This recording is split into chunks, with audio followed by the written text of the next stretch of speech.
Do you want to create a backyard habitat that brings in birds, bees, other insects and animals?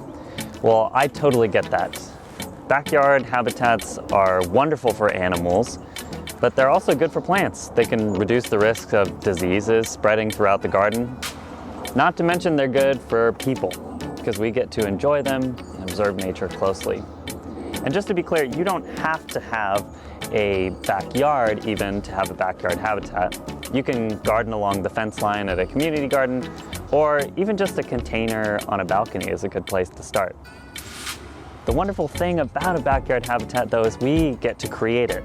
We get to observe it and enjoy it year-round. So just how do we go about creating this backyard habitat? Well, there are a few things to keep in mind. One design consideration is to plant in different layers. Not only will animals appreciate the plant diversity, but it's also more aesthetic to the human eye.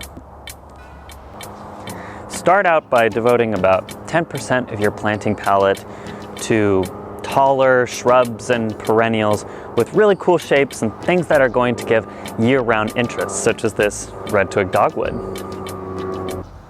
And reserve about 30% of the planting palette for lower mounding shrubs and long flowering perennials, things that are going to give interest for a long period of time. I mean, check out these glossy leaves on this salal right here. So pretty.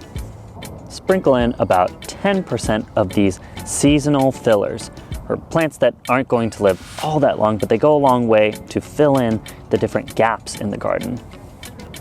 And lastly, most importantly, dedicate about 50% of the planting palette to ground covers, the functional layer. This is a beautiful option, a coastal strawberry. Apart from the plants, you can also do a lot, especially over the winter time, to create and preserve habitat for animals.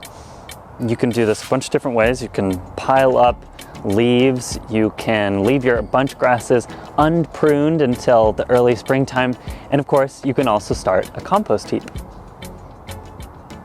And there's still so much more to learn about backyard habitats. I know I have a lot to learn about creating them myself. I hope this video has piqued your interest and encouraged you to learn more. So until next time, this is Jacob, the Natural Gardening Team, reminding you to garden more with fewer chemicals.